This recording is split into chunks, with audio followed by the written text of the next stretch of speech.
Il m'a dit, j'ai besoin que tu déménages pendant quelque temps. Pourquoi? Pour que Célène puisse réaménager les meubles. Ma maison. Mon foyer. J'ai accepté et puis j'ai accroché son plus grand secret au mur, là où tout le conseil d'administration de l'hôpital pouvait le voir. Je m'appelle Riley Hall. J'ai 35 ans. Bien que de nombreux jours, je me sente moins comme une personne que comme un ensemble de fonctions de soutien, je suis la femme qui a mis en pause une carrière prometteuse en communication à mi-parcours de ma maîtrise pour que mon mari puisse terminer son internat en médecine. Je suis la femme qui a géré les déménagements à travers le pays. D'abord pour sa spécialisation, puis pour le travail parfait, celui qui a fait de lui une star locale. Je suis la coordinatrice de nos vies à Maple Ridge, dans les banlieues aisées, où les pelouses sont d'un vert impeccablement entretenu et où chaque maison coloniale en briques possède un garage pour 3 voitures. Notre vie est un portrait de succès, la bonne école privée pour nos 2 enfants, l'adhésion au club de golf que nous utilisons rarement, le flot incessant de collecte de fonds pour l'hôpital. Je suis coordinatrice d'événements en freelance. Un titre qui semble professionnel mais qui signifie en réalité que je planifie des fêtes d'entreprise très bien payées entre les entraînements de football, les rendez-vous chez le dentiste et l'attente que je serai toujours à la maison quand Adrien rentrera.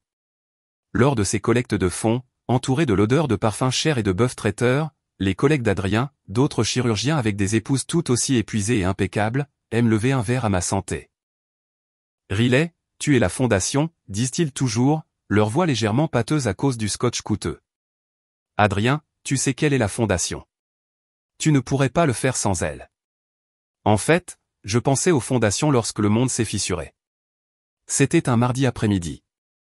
Je me tenais dans la salle à manger, tenant un échantillon de tissu en lin gris colombe contre le mur, me demandant s'il était trop sombre. J'essayais de donner une nouvelle jeunesse à la maison, de réparer le manque de fraîcheur qui s'était installé. Mon téléphone a vibré. C'était Adrien qui appelait du Ravenscrest Medical Center, l'institution étincelante où il régnait en tant que meilleur chirurgien cardiothoracique. C'était un dieu en blouse verte, un homme qui tenait la vie et la mort entre ses mains et ne laissait jamais personne l'oublier. J'ai répondu, pressant l'échantillon de lin contre la peinture. Salut, tu penses que ce gris efface les moulures? Une pause, pas une pause vide, mais lourde, chargée de quelque chose de calculé. Je n'appelle pas pour les rideaux, Riley, a-t-il dit. Sa voix était plate, dénuée d'émotion. C'était la voix qu'il utilisait pour annoncer de mauvaises nouvelles à la famille d'un patient. Distante, professionnelle et finale. J'ai besoin que tu déménages pour un moment. L'échantillon de tissu a glissé de mes doigts et est tombé sur le parquet. Quoi? De quoi parles-tu? Je veux que tu déménages, a-t-il répété, parlant plus lentement cette fois. Comme si j'étais stupide, comme si c'était moi qui ne comprenais pas une simple instruction. Célène va m'aider à réaménager les meubles. Elle a besoin d'espace pour bien faire la décoration, quelque chose qui corresponde vraiment à mes goûts. Célène. Le docteur Célène Porter, la nouvelle anesthésiste qui avait été mutée de la côte ouest il y a 6 mois. Plus jeune, plus vive, avec ce look tendance et sans effort que je ne pourrais jamais réussir. Le genre de femme qui porte des talons aiguilles pendant ses gardes et appelle ça du professionnalisme. Je me suis appuyé contre le mur que j'avais peint moi-même. Je ne comprends pas, Adrien. Tu veux que je quitte ma maison pour que ta maîtresse puisse choisir des coussins? Un soupir. Ce soupir profond et impatient qu'il me réservait. Celui qui disait que je compliquais les choses, que j'étais un obstacle. Ne sois pas dramatique, Riley. Ça ne marche plus. Et tu le sais. Cette maison, c'est juste. Il a cherché le mot. Et celui qu'il a trouvé était un scalpel. C'est trop toi. Chaque pièce, chaque mur, c'est tout toi. J'ai besoin d'un nouvel espace. Je commence une nouvelle phase de ma vie, et j'ai besoin que ça me ressemble. Une nouvelle phase. Il l'a dit comme s'il louait une nouvelle BMW, pas comme s'il faisait exploser un mariage de 14 ans. J'aurais dû crier. J'aurais dû jeter la lampe antique sur le buffet, celle que j'avais passé 3 mois à restaurer. J'aurais dû énumérer chaque sacrifice, chaque garde de 24 heures que j'avais attendu seul, chaque revue médicale que je l'avais aidé à éditer quand sa syntaxe était maladroite, chaque événement social que j'avais navigué pour flatter l'ego de ses supérieurs. Mais je ne l'ai pas fait. Je suis juste resté là, réalisant que ce n'était pas seulement une liaison. C'était une gomme. C'était une prise de contrôle hostile. Il ne se contentait pas de me remplacer par une nouvelle femme. Il tentait d'effacer mon existence de la maison même que j'avais construite. Il voulait dépouiller mon identité des murs, effacer l'odeur de la femme qui le connaissait avant qu'il ne soit le docteur Blake, le pionnier de la chirurgie. Adrien vit et meurt pour son image publique. Il est méticuleux, charmant et totalement obsédé par la façon dont il est perçu par le conseil d'administration de l'hôpital, par ses riches patients, par tout l'écosystème de Maple Ridge. Il ne pouvait pas simplement avoir une liaison. Il devait redéfinir toute sa vie. Et cela nécessitait un nouveau décor. Et Solène, ambitieuse et intelligente, n'était pas juste une passade. Elle était son successeur choisi. Et dans cette salle à manger froide et silencieuse, j'ai compris autre chose. On ne demande pas à sa femme de déménager pour que sa maîtresse puisse redécorer, à moins d'être absolument, sans équivoque, certain du résultat. Ils n'avaient pas seulement discuté de cela. Ils l'avaient planifié. Ils avaient des calendriers. Ils m'avaient regardé, calme, solidaire, la fondation. Riley. Et avaient conclu que je serais docile. Ils avaient déjà décidé que je ferais mes valises, trouverais un respectable condo en ville et négocierais ma sortie discrètement pendant qu'ils se disputeraient sur des échantillons de peinture. Ils m'avaient sous-estimé. Ils avaient confondu ma patience avec de la faiblesse. Ils avaient confondu mon soutien avec de la soumission. Un son est sorti de ma gorge. Il était calme, sec et terriblement calme. D'accord. À l'autre bout du fil, Adrien était silencieux. Ce n'était pas dans son scénario. Il était préparé à l'hystérie, aux larmes, aux retombées émotionnelles désordonnées qu'il méprisait tant. Il n'était pas préparé à « d'accord ». D'accord, a-t-il répété, sa propre confiance chirurgicale vacillant juste une fraction de seconde. Oui, ai-je dit. Ma voix me semblait étrange, même à mes propres oreilles. Elle était claire. Elle était nette. Elle était froide. D'accord, Adrien, je déménagerai. Dis-moi juste quand. Cet accord rapide et facile a été le premier clic de la serrure. Il m'a fait gagner du temps. Il lui a fait baisser sa garde, l'a fait se sentir supérieur et en contrôle. Il pensait que mon « d'accord » signifiait la reddition. Cela signifiait la guerre. Il veut accrocher ses affaires au mur. Et il veut un nouvel espace, une nouvelle phase, une galerie publique de sa nouvelle vie. Il peut l'avoir. Mais d'abord, il devra regarder la mienne. J'ai mis fin à l'appel. Je n'ai pas pleuré. Le chagrin était là, une pierre noire et solide dans mon estomac. Mais autre chose montait pour le recouvrir. De la glace. C'était le changement. Le moment précis où la brûlure brûlante de la trahison gèle, devenant quelque chose de dur et d'utile. J'ai cessé d'être l'épouse. J'ai cessé d'être la victime. Je suis devenue une observatrice. J'ai regardé autour de la salle à manger, non pas comme ma maison, mais comme une carte stratégique. J'étais une coordinatrice d'événements. Toute ma carrière était basée sur la logistique, les calendriers et les budgets. Mon travail consiste à savoir exactement où se trouvent les points de tension, quel fournisseur cédera sous la pression et quel plan de secours mettre en œuvre lorsque l'orateur principal annule. Et Adrien, mon Dieu, il venait de me donner le plan complet de sa destruction. Je me suis penché et j'ai ramassé l'échantillon de lingerie colombe.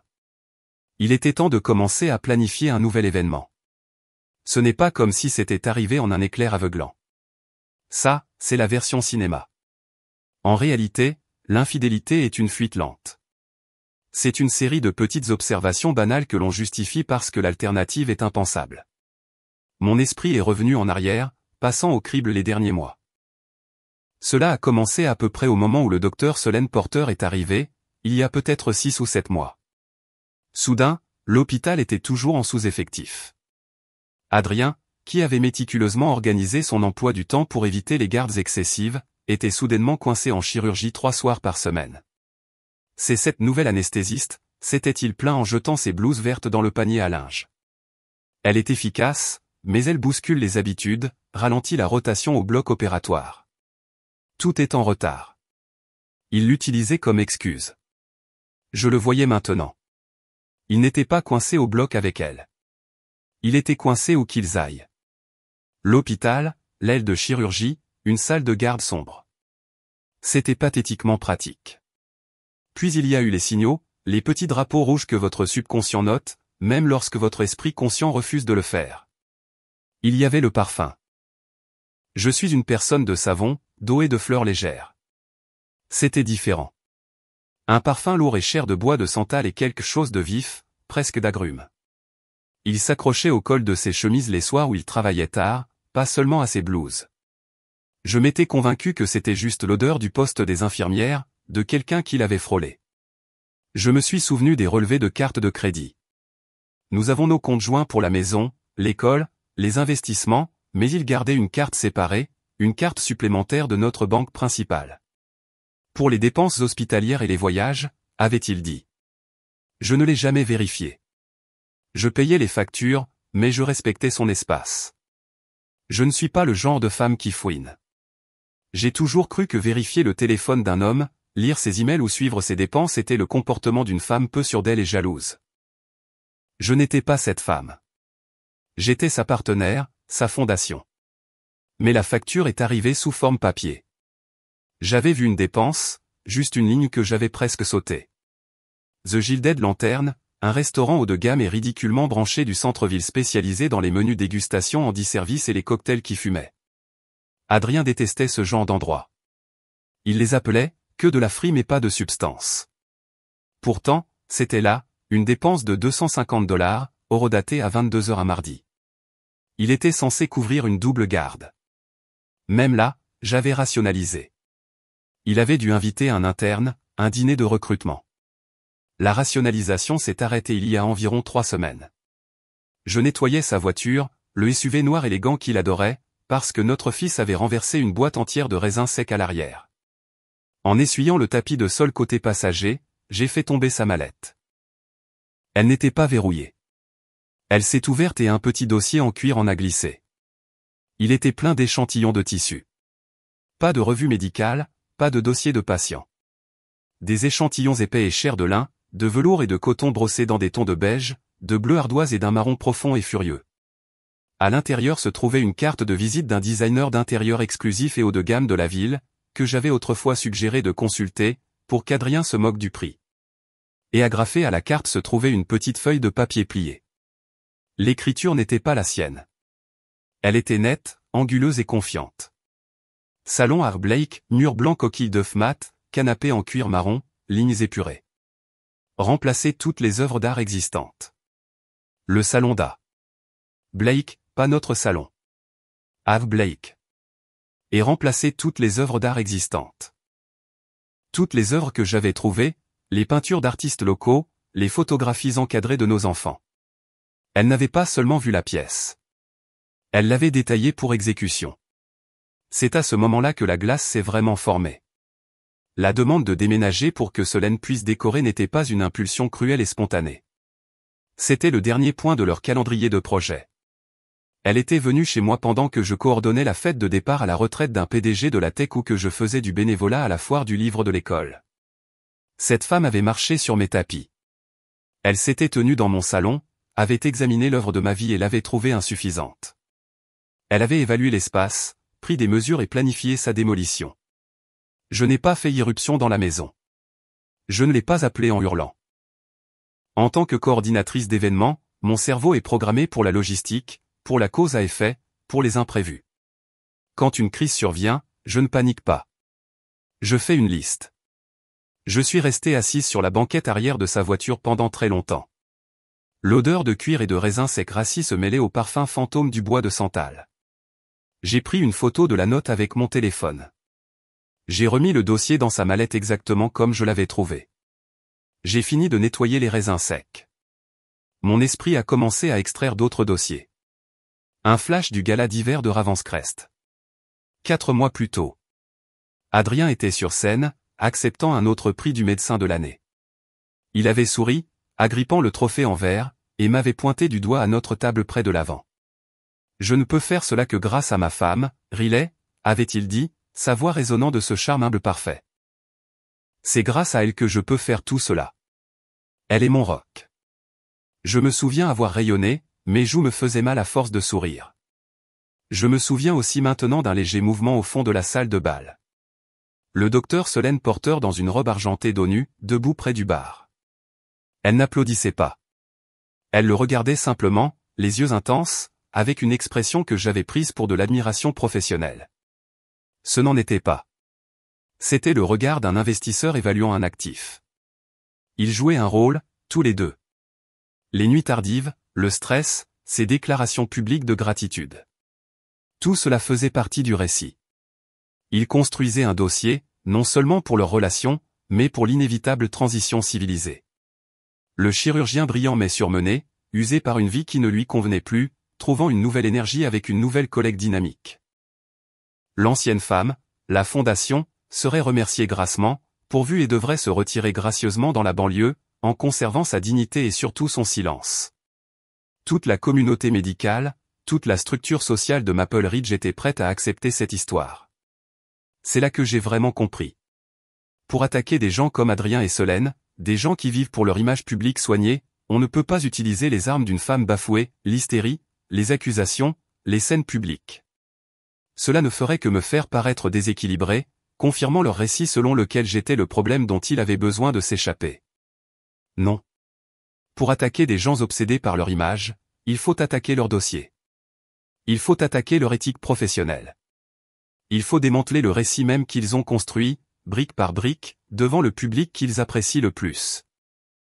Je suis retourné dans la maison que Solène avait déjà condamnée. J'ai regardé les murs qu'elle prévoyait de dénuder. J'ai regardé le canapé qu'elle voulait remplacer. À partir de ce moment, je ne cherchais pas de preuves pour m'accrocher. Je cherchais des preuves pour détruire. J'avais besoin d'une avocate, mais pas du genre qui fait de la publicité pour des conseils compatissants sur des panneaux d'affichage de banlieue. J'avais besoin d'un boucher. Maple Ridge était une ville médicale, et la plupart des avocats locaux savaient de quel côté leur pain était beurré. Ils se spécialisaient dans les dissolutions à l'amiable pour l'élite de Ravenscrest, arrangeant les choses, protégeant les réputations et les options d'achat d'actions, s'assurant que l'image de l'hôpital restait intacte. Je ne voulais pas d'amiable. Je voulais Marjorie Hale. Le bureau de Marjorie n'était pas dans l'une des tours de verre étincelantes du centre-ville. C'était un 3e étage exigu sans ascenseur au-dessus d'une boulangerie grecque, un bureau qui sentait légèrement le vieux papier et la cannelle. Les meubles dataient des années 1980. La moquette était d'un brun déprimant, et Marjorie elle-même semblait avoir été taillée dans le granit. Elle portait un costume noir sévère, buvait du café tiède dans une tasse ébréchée et ne m'a pas offert de mouchoir quand ma voix s'est brisée. Elle était parfaite. Elle avait la réputation d'éviscérer les banquiers, et son passe-temps favori était de contre-interroger les médecins. Je me suis assise en face de son bureau, un mur de classeur juridique délavé dans son dos. Je lui ai raconté l'histoire, en gardant ma voix aussi stable que possible. Je lui ai parlé des 14 ans, des sacrifices, des enfants. Je lui ai parlé de l'appel téléphonique. Je lui ai dit la phrase qui m'avait brisé. J'ai besoin que tu déménages pour que Solène puisse redécorer. Marjorie a écouté sans m'interrompre. Elle n'a pas offert un seul mot de sympathie. Quand j'ai terminé, elle a joint ses doigts, son regard assez vif pour couper du verre. J'ai déjà vu cette pièce, Madame Hall. Votre mari est un cas classique. C'est un dieu au bloc opératoire, alors il se croit un dieu partout ailleurs. Il pense qu'il est plus intelligent que vous, plus intelligent que le conseil d'administration de l'hôpital, et certainement plus intelligent que moi. Elle s'est penchée en avant et sa voix a baissé jusqu'à un grognement conspirateur. Il a tort. Maintenant, voici ce que vous allez faire. Vous n'allez en aucun cas déménager de cette maison. C'est votre résidence autant que la sienne. Vous sourirez, vous serez coopérative. Vous lui direz que vous avez juste besoin de quelques semaines pour organiser la logistique. Vous vous achèterez du temps. Et ensuite ? Ai-je demandé. Ensuite, a-t-elle dit, vous devenez une auditrice.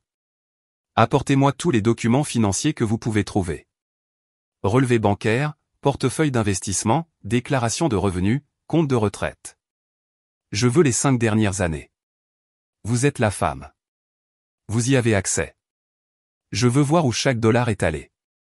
Elle a tapoté son stylo sur le bureau. Portez une attention particulière à ses comptes de dépenses personnelles. Tout ce que vous ne consultez pas normalement. Marjorie m'a fixé de ce regard prédateur. Un conseil gratuit, Madame Hall. En 25 ans d'expérience, les hommes comme votre mari, des chirurgiens puissants, arrogants, obsédés par leur image, ne se contentent généralement pas de tromper. Ils commettent une fraude. Cette nuit-là, j'ai attendu. La maison était silencieuse. Les enfants dormaient, leur respiration douce et rythmée à travers le babyphone. Adrien était, selon son message texte, dans une dissection aortique complexe. Ne sera pas à la maison avant le matin. Il dormait probablement avec Solène, mais pour une fois, je m'en fichais. Je suis allé à son bureau. C'était une pièce que j'avais conçue pour lui. Étagère en acajou, un lourd fauteuil en cuir, une collection encadrée de ses diplômes. Derrière un grand tableau imposant d'un paysage marin orageux de la Nouvelle-Angleterre se trouvait le coffre-fort de la maison. Il pensait que je ne connaissais que la combinaison de la partie supérieure où nous gardions les passeports et l'argent d'urgence. Il avait oublié que c'était moi qui avais lu le manuel et réglé le code maître administrateur lorsque nous l'avions acheté. J'ai ouvert le compartiment secondaire. C'est là qu'il gardait ce qu'il appelait ses dossiers professionnels privés, des piles de vieux registres de patients, des documents de recherche et, comme l'avait prédit Marjorie, des classeurs financiers. J'ai sorti les déclarations de revenus des 5 dernières années, les relevés de nos comptes d'investissement conjoints et les dossiers de son 401K. Et puis je l'ai trouvé, un mince classeur bleu que je ne reconnaissais pas. Il n'était pas étiqueté « Famille Blake ». Il était étiqueté « Silverline Wellness Group LLC ». Je n'en avais jamais entendu parler. Je l'ai ouvert. À l'intérieur se trouvaient des relevés bancaires d'une banque régionale que nous n'utilisions pas pour nos comptes personnels. La LLC avait été créée il y a 2 ans et demi. J'ai parcouru les transactions. Il n'y avait pas de clients. Il n'y avait pas de dépenses pour le bien-être. Il n'y avait qu'une seule activité, de l'argent qui rentrait. J'ai retracé les dépôts. C'étaient des virements électroniques mensuels acheminés depuis la carte de crédit professionnelle supplémentaire d'Adrien. Celle-là même que je ne vérifiais jamais. Les virements étaient importants. 10 000 $ un mois, 15 000 le suivant, parfois 5. C'était irrégulier, mais constant. Il siphonnait systématiquement de l'argent de notre revenu commun et le plaçait dans une société privée. Le lendemain matin, les mains stables, j'ai appelé Marjorie. J'ai relayé les informations. Je pouvais pratiquement l'entendre sourire au téléphone. Eh bien, a-t-elle ronronné. Le docteur Blake a une caisse noire. Ce n'est pas seulement de la tromperie, Riley. C'est de la dissimulation d'actifs calculés. Il a planifié cela. J'ai senti une froide nausée se répandre dans ma poitrine. Il a rencontré Solène il y a 6 mois. Exactement, a dit Marjorie. Il cache de l'argent depuis 2 ans. Cela signifie qu'il prévoyait de vous quitter, ou du moins de s'isoler financièrement de vous, bien avant que le docteur Porter n'apparaisse. Elle n'est pas la raison du divorce. Elle est juste la mise à niveau qu'il a choisie quand il était prêt à exécuter le plan. Ces mots résonnaient dans ma tête. J'ai besoin d'un nouvel espace, d'une nouvelle phase de ma vie. Ce n'était pas une impulsion. C'était une stratégie. Je n'étais pas seulement remplacé. J'étais méthodiquement, financièrement et émotionnellement éliminé. Alors, nous le combattons sur l'argent, ai-je dit, la voix plate. Nous le ferons, m'a assuré Marjorie. Mais d'abord, nous devons savoir ce qu'il cache d'autre, et nous devons savoir qui elle est. Cet après-midi-là, j'ai engagé un détective privé, pas pour des photos granuleuses devant un motel. Je n'avais pas besoin de preuves de la liaison. Adrien me l'avait fourni lui-même. J'ai payé un homme que Marjorie m'avait recommandé, un ancien détective d'apparence calme et ennuyeuse, pour une simple enquête numérique d'une demi-journée. Juste une vérification des antécédents professionnels et éducatifs, lui ai-je dit en glissant l'enveloppe de billets sur la table du restaurant. Docteur Solène Porter. Je veux savoir partout où elle a travaillé avant d'atterrir à Ravenscrest. Le rapport est arrivé dans ma boîte de réception 48 heures plus tard. C'était principalement ce à quoi je m'attendais, première de sa classe à la faculté de médecine, internat prestigieux en Californie, recommandations élogieuses, puis son poste le plus récent avant de déménager à Maple Ridge, anesthésiste pendant 18 mois dans une clinique privée appelée le Westlake Reproductive Institute. Je me suis figé. Mon sang s'est glacé. Westlake. Je connaissais ce nom mieux que le mien. J'ai regardé les photos encadrées sur ma cheminée. Mes 2 enfants, mon fils de 8 ans, ma fille de 5 ans, tous 2 des miracles. Tous 2 étaient le résultat d'un parcours exténuant et émotionnellement dévastateur de 2 ans de fécondation in vitro. Quand nous avions finalement accepté que nous avions besoin d'aide, j'avais fait des recherches sur chaque centre de fertilité de l'État.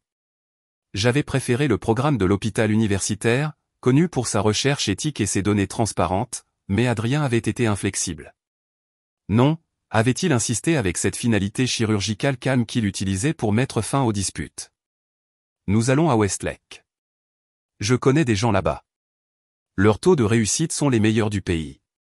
Point final. Ils sont agressifs. Ils obtiennent des résultats et ils prendront soin de nous. J'avais été si désespéré, si brisé. J'avais accepté.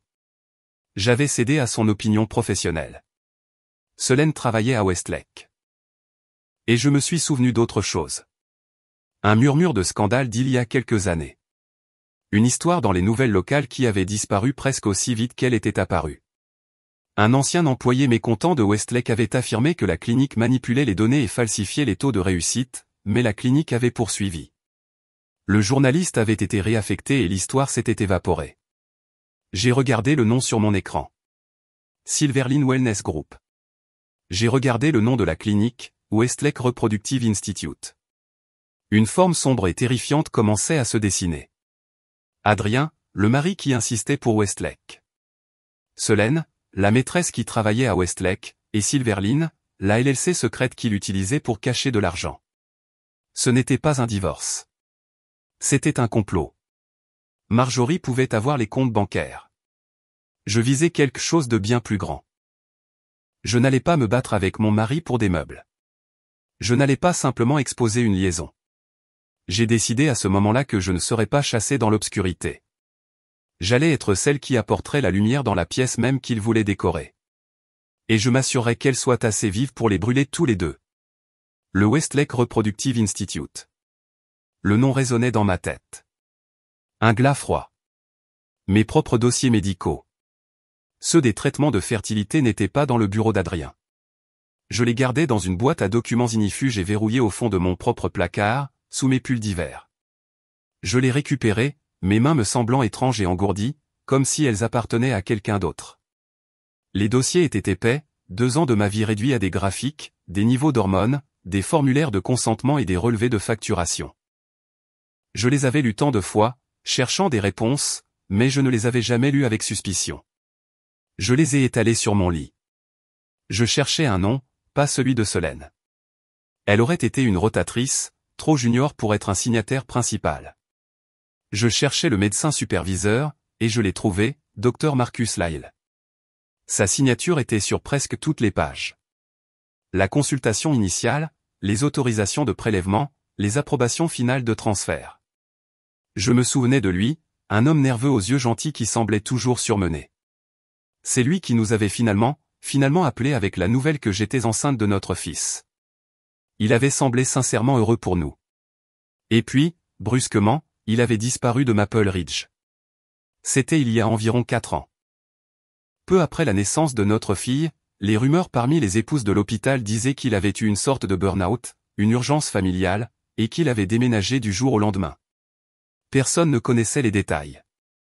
Dr Marcus Lyle, c'était lui le signataire. C'était lui qui avait été là. Je suis retourné dans le bureau d'Adrien, sur le vieil ordinateur de bureau. C'était un accumulateur numérique, un homme qui croyait que chacune de ses pensées valait la peine d'être conservée. Il ne supprimait jamais rien. Il archivait simplement. Son ancien client de messagerie était toujours synchronisé avec un énorme disque dur externe. Je l'ai allumé, la machine vrombissant à la vie dans la maison silencieuse. J'ai tapé « Lyle » dans la barre de recherche. La recherche a pris plusieurs minutes, passant au crible des gigaoctets de correspondances professionnelles archivées. La plupart étaient des annonces d'hôpital standard, des articles de recherche, des invitations à des galas, puis un fil de discussion est apparu. L'expéditeur était Marcus Lyle. Le destinataire était Adrien Blake. La date, il y a 4 ans et demi, juste après le transfert réussi de ma fille. Le sujet, requête de protocole LO11A. J'ai cliqué. Mon sang semblait ralentir, se transformer en boue. L'email venait de Lyle, et il était terrifié. C'était professionnel, formulé en jargon médical, mais la panique était claire. Adrien, commençait-il. Je ne peux pas continuer à signer ces déviations de protocole sans une directive écrite formelle du comité d'éthique. La pression de votre département pour gérer les résultats met ma licence en danger. Nous modifions les directives des patientes sur la base de consultations verbales uniquement. Ce n'est pas de la sélection d'embryons. C'est de la manipulation active d'échantillons. J'ai besoin d'une trace écrite formelle pour cela. Je ne suis pas à l'aise pour continuer. J'ai fait défiler vers le bas, ma main tremblant si fort que je pouvais à peine contrôler la souris. La réponse d'Adrien a été envoyée 2 heures plus tard, à 3 heures du matin. Marcus, tu es hystérique. Nous ne manipulons rien. Nous protégeons ces familles. Nous utilisons des connaissances génétiques de pointe pour prévenir des issues tragiques et dévastatrices. C'est la définition même de la médecine proactive. Tu donnes à ces femmes le plus grand cadeau possible, un enfant en bonne santé. Tiens ton propre registre si ça te rassure, mais ne m'envoie plus jamais un email comme celui-ci. Nous avons un arrangement très bénéfique. Ravenscrest et Westlake. Ne le compromets pas, fais ton travail. Un arrangement bénéfique. Pression de son département. Manipulation active d'échantillons. J'ai trouvé le docteur Marcus Lyle 1 heure plus tard grâce à une série de recherches dans les registres publics. Il n'a pas été facile à trouver. Il exerçait dans une petite clinique familiale payante en espèces à Millwater, une ville déprimée à 1 heure de route au nord, un endroit défini par des usines fermées et des chaînes de restauration rapide. J'y étais à 10 heures le lendemain matin. La clinique était coincée entre un prêteur sur gage et une laverie automatique. La salle d'attente était pleine de mères fatiguées et d'enfants qui toussaient. J'ai donné un faux nom à la réceptionniste et j'ai dit que c'était une urgence. Quand Marcus Lyle a ouvert la porte de la salle d'examen, il ressemblait à un fantôme. Il était gris, mince, et la gentillesse dans ses yeux avait été remplacée par une lassitude profonde et creuse. Il m'a vu, et son visage, déjà pâle, a pris la couleur de la cendre. Il a su instantanément qui j'étais. « Madame Blake » a-t-il murmuré en fermant la porte. « Riley, mon Dieu. J'ai lu les emails, ai-je dit au docteur Lyle. Ma voix était d'un calme plat. Ce entre vous et mon mari. Je veux savoir ce qu'il vous a fait faire. Il s'est assis sur le petit tabouret à roulettes, sa blouse blanche flottant sur sa silhouette. Il avait l'air d'un homme qui n'avait pas dormi correctement depuis 4 ans. Il a détruit ma carrière, a murmuré Lyle. Pas à moi, mais au sol. J'ai construit ce programme. J'y croyais. Et lui. Lui et le conseil d'administration de Ravenscrest, ils l'ont transformé en autre chose. Qu'avez-vous fait, ai-je demandé. C'était un programme conjoint, a-t-il expliqué, sa voix se précipitant, comme si le barrage avait enfin cédé. Ravenscrest fournissait des fonds, et en échange, Westlake offrait des consultations génétiques prioritaires au personnel et aux donateurs de grande valeur de Ravenscrest. Ça a commencé simplement. Nous dépistions les embryons, une pratique standard. Il s'est arrêté, se frottant le visage. Puis Adrien a commencé à insister. Il était le chef de la cardio, une superstar. Il a utilisé son influence. Il a dit, et si nous pouvions faire plus? Et si nous pouvions prévenir des choses que nous ne pouvons pas encore tester? Il a commencé à identifier des cas avec ce qu'il appelait des facteurs génétiques paternels défavorables. Et il nous a mis la pression. Il m'a mis la pression pour les gérer. Les gérer. Comment? Ai-je dit. Là il a finalement levé les yeux, ses yeux nageant dans une terrible honte aqueuse. Par remplacement, en échangeant l'échantillon paternel sans le dire à la patiente, à l'épouse. Il faisait signer au mari un formulaire de consentement privé, le rassurant que c'était pour optimiser le résultat. Et on nous a demandé d'utiliser un échantillon de donneurs présélectionnés à la place. On nous a dit de détruire l'échantillon paternel original et de modifier le registre. La pièce a basculé. L'air était trop épais pour respirer. Des facteurs génétiques paternels défavorables, ai-je répété. Comme quoi? Des choses dans lesquelles il se spécialisait, a dit Lyle, la voix brisée. Des choses qu'il voyait tous les jours au bloc opératoire. Spécifiquement, la cardiomyopathie hypertrophique, la CMH, un épaississement du muscle cardiaque. C'est génétique. C'est une cause principale de mort cardiaque subite chez les jeunes. Il a fait une pause et a porté le coup de grâce final. Votre mari est porteur du marqueur d'une variante extrêmement agressive de la CMH, Riley. Il le sait depuis ses études de médecine. Il a bâti toute sa carrière sur le fait d'être l'homme qui pouvait réparer la maladie même qu'il était terrifié de transmettre. Les pièces se sont assemblées si violemment qu'elles m'ont coupé le souffle. La liaison, la redécoration, les insultes s'étaient toutes évaporées, révélant la véritable et monstrueuse vérité en dessous. Il y a 8 ans, il y a 5 ans, j'étais allongé sur une table stérile, pleine d'espoir et terrifié, mon corps rempli d'hormones, priant pour un enfant. Et dans une pièce voisine, mon mari, le brillant et célèbre docteur Adrien Blake, avait signé un morceau de papier. Il avait pris la décision clinique et froide de ne pas avoir ses enfants biologiques avec moi. Il avait choisi un donneur anonyme. Il m'avait regardé porteur, accouché et élevé 2 beaux enfants, sachant qu'ils n'étaient pas les siens. Il l'avait fait pour protéger son héritage, pour créer une famille parfaite, exempte de ses propres défauts génétiques. La trahison était si profonde, si absolue, qu'elle était presque silencieuse. C'était le son d'un univers qui s'effondre. Il ne me l'a jamais dit, ai-je chuchoté. Il a choisi l'ADN de mes enfants sans mon consentement. Il a dit qu'il vous protégeait, a dit Lyle faiblement. Qu'il protégeait les enfants. Et Solène Porter, ai-je demandé, le nom me semblant être du poison sur la langue. Lyle a hoché la tête, détournant à nouveau le regard. Elle était une rotatrice en anesthésiologie à Westlake à l'époque. Pendant votre 2e cycle. Intelligente, ambitieuse, elle a compris ce qui se passait. Elle a vu les divergences dans les registres. Au lieu de le signaler, elle s'est rendue utile. Elle l'a couvert. Elle a aidé à gérer la paperasse. Quand j'ai été forcé de partir, elle était déjà proche de lui, déjà en train de gravir les échelons à Ravenscrest. Ils n'étaient pas seulement de nouveaux amants. Ils étaient d'anciens co-conspirateurs.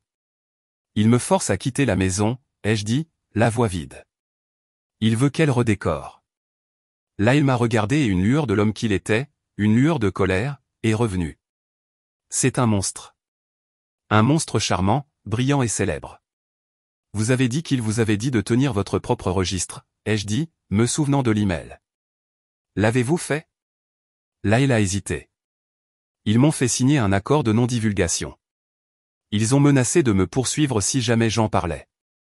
Ils m'ont payé pour disparaître. Avez-vous gardé le registre, Marcus? Il s'est approché d'un classeur gris cabossé, a déverrouillé le tiroir du bas et a plongé la main au fond. Il en a sorti un épais registre relié en noir. C'était un simple registre de procédure à l'ancienne. Je ne pouvais pas le détruire, a-t-il dit. Je savais qu'ils avaient déchiqueté les copies officielles, mais j'ai fait la mienne, ma police d'assurance. Il me l'a tendu. Je ne sais pas si je suis courageux ou juste stupide, a-t-il dit. J'ai ouvert le livre. Mes mains étaient parfaitement stables. Il avait tenu des registres méticuleux.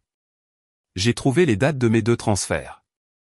À côté des codes de la procédure, dans la marge, se trouvait une petite notation manuscrite. Remplacement d'échantillons approuvé. Av Blake. C'était la signature d'Adrien. Arrogante, nette et indéniable. J'ai fermé le livre. Je l'ai mis dans mon sac. Vous n'êtes pas stupide, docteur Lyle, ai-je dit. Vous êtes mon témoin vedette. Je suis sorti de la clinique, le laissant debout près du classeur vide. Je suis monté dans ma voiture et je suis resté assise longtemps sur le parking du centre commercial, le registre noir pesant sur le siège passager. L'homme que j'avais épousé n'avait pas seulement trahi nos vœux. Il avait violé mon corps. Il avait menti sur les enfants même que j'élevais. La liaison était un symptôme. La maladie, c'était Adrien lui-même. Je n'étais plus une femme bafouée. J'étais la victime d'une profonde tromperie médicale. Et je venais de récupérer l'arme qui mettrait fin à la carrière de mon mari. Quand je suis rentré à la maison était silencieuse, à l'exception du son de la télévision dans la salle familiale. Le registre noir du bureau de Lyle était un poids physique sur le siège passager, lourd comme une encre. Je l'ai laissé là pour le moment. Je suis entré. Mon fils, qui a 8 ans, était allongé sur le ventre sur le tapis, coloriant méticuleusement une carte pour un projet scolaire. Ma fille, 5 ans, était blottie à côté de lui, regardant un dessin animé, son pouce mollement dans sa bouche. Ils étaient en bonne santé. Ils étaient bruyants. Ils étaient heureux. Ils ont levé les yeux quand je suis entré, leur visage lumineux et simple. « Salut maman », a dit mon fils, sans lever les yeux de sa carte. C'est bientôt l'heure de dîner? Bientôt, chérie, ai-je dit. Je suis allé dans la cuisine, mes mains agrippant le granit froid du comptoir, une vague de nausée si profonde qu'elle m'a fait plier les genoux. Pas pour ce que j'avais perdu, mais pour ce qu'ils avaient fait. Ils m'avaient rendu étrangère aux origines de mes propres enfants. Ils avaient transformé ma maternité, la seule chose dans ma vie qui me semblait pure, en un élément de leur complot. Ma fille est entrée dans la cuisine et a enroulé ses bras autour de ma jambe. J'ai faim. J'ai baissé les yeux vers elle, ses yeux, ses cheveux. J'avais passé 5 ans à chercher Adrien dans ses traits et j'avais été déconcerté de ne pas le trouver. J'avais mis ça sur le compte des gènes récessifs. J'avais été une idiote. Je me suis penché et je l'ai prise dans mes bras, enfouissant mon visage dans ses cheveux, qui sentaient le shampoing à la pomme et le grand air. À cet instant, la rage s'est clarifiée en un seul point, dur comme un diamant. Ils sont à moi. Peu importait ce que la signature d'Adrien sur un formulaire avait dicté. Peu importait quel ADN nageait dans leurs cellules. Je les avais portés. Je les avais mis au monde. J'étais leur mère. Ils étaient mes enfants. Mais je savais avec une certitude glaçante comment un tribunal verrait les choses, comment les avocats d'Adrien le présenteraient. Ils ne prévoyaient pas seulement de redécorer la maison. Ils prévoyaient de prendre mes enfants. C'était là dans sa manche. Quand je me battrais avec lui sur la division des biens, quand je refuserais de partir tranquillement, il attendrait que je sois à mon plus vulnérable. Il me laisserait demander la garde principale, et puis il déploierait ceci. Votre honneur, Madame Hall est instable et de plus, elle a menti. Les enfants ne sont pas biologiquement les miens. J'essaie simplement de les protéger. Il me dépeindrait comme déséquilibré et ce mensonge, son mensonge, comme le mien. Je devais le contrôler. Je devais faire exploser cette bombe moi-même, d'une manière qui le laisserait couvert d'éclats. Pas moi. J'ai pris mon téléphone et je suis allé dans le garage. J'ai fermé la porte derrière moi et j'ai composé le numéro de Marjorie Hale. Riley, a-t-elle répondu, sa voix purement professionnelle. Qu'avez-vous? Vous aviez raison, ai-je dit, ma voix basse et tremblante. Pas de peur, mais d'adrénaline. Ce n'est pas seulement de la tromperie. C'est de la fraude, mais ce n'est pas financier. Je lui ai tout raconté. Je lui ai parlé de Westlake. Je lui ai parlé du docteur Marcus Lyle. Je lui ai parlé du registre, de la cardiomyopathie hypertrophique et de la signature d'Adrien autorisant un remplacement d'échantillons. Je lui ai dit qu'il avait choisi la génétique de mes enfants à mon insu et sans mon consentement.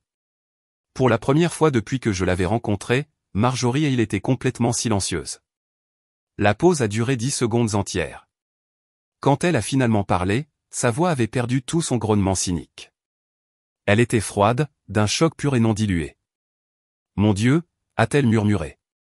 Riley, ce n'est pas un divorce. C'est une agression médicale. C'est un niveau de tromperie calculé que je n'ai jamais. C'est criminel. Il l'utilisera pour prendre les enfants, ai-je dit, arpentant le sol en béton. Il dira qu'ils ne sont pas les siens. Il n'en aura pas l'occasion, a sèchement répondu Marjorie, sa voix devenant d'acier. Parce que nous n'allons pas déposer une demande de divorce. Nous allons déposer une plainte pénale. Mais pas tout de suite. Vous avez raison. Il est arrogant. Il a tout documenté. Nous devons agir parfaitement. Elle a fait une pause. Écoutez-moi, Riley. C'est plus grand que mon bureau. Ça va bien au-delà du droit de la famille. Je connais un homme, un enquêteur du Conseil médical de l'État. Son nom est Ethan Cole. Il renifle autour de Ravenscrest depuis des mois, essayant de trouver un lien entre leurs fonds caritatifs offshore et Westlake. Il soupçonne que l'hôpital payait la clinique pour quelque chose. Il ne pouvait tout simplement pas trouver de mobile ou de victime. Vous, Riley, vous n'êtes pas seulement une victime, vous êtes toute l'affaire. J'ai rencontré Ethan Cole 2 jours plus tard dans une salle de conférence stérile d'un immeuble de bureau du centre-ville. Il était l'opposé de Marjorie. Il était jeune, portait un costume bien taillé et avait une attitude calme, presque douce. Il ne ressemblait pas à un bulldog. Il ressemblait à un prêtre, quelqu'un à qui on se confesserait. Il a écouté mon histoire, ses yeux ne quittant jamais les miens. J'ai fait glisser le registre noir sur la table polie. Il l'a ouvert. Il a lu les notations de Lyle. Il a regardé la signature d'Adrien. Puis il a fermé le livre, l'a fait glisser vers moi et a joint ses mains. Madame Hall, a-t-il dit, sa voix calme mais ferme. Depuis plus d'1 an, nous suivons une série de dons anonymes d'une fondation contrôlée par Ravenscrest vers le budget de fonctionnement de Westlake.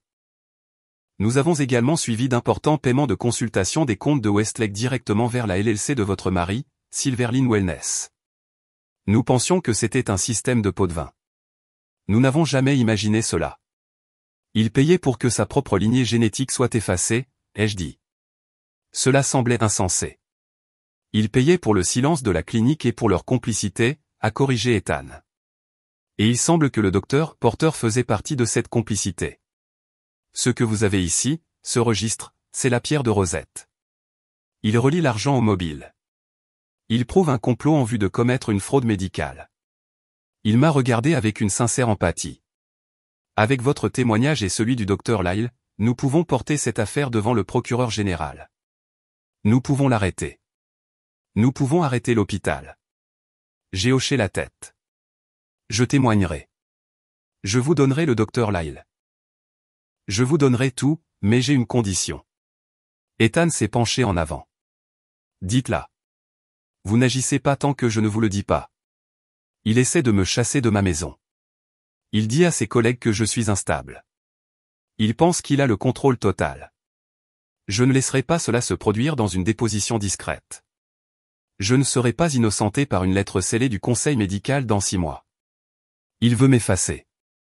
Je veux être celle qu'il expose en public, devant les gens dont il valorise le respect plus que moi, plus que ses enfants. Je veux contrôler le timing.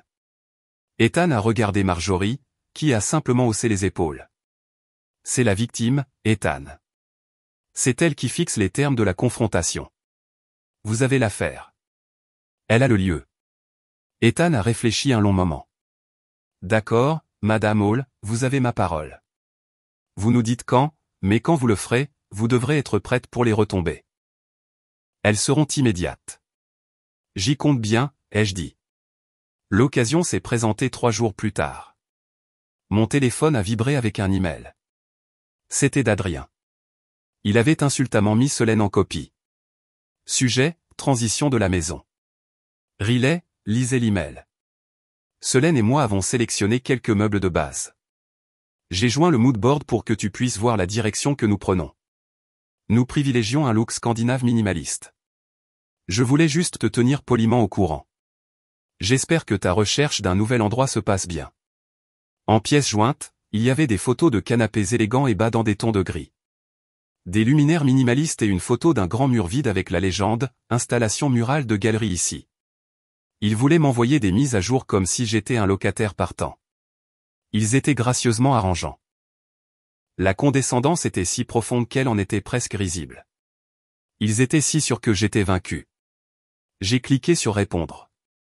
Adrien, ça a l'air magnifique. Vous avez tous les deux un goût merveilleux, mais tout cela me semble si brusque. Tes collègues vont parler. Moi qui disparais comme ça. Ça te donne une mauvaise image.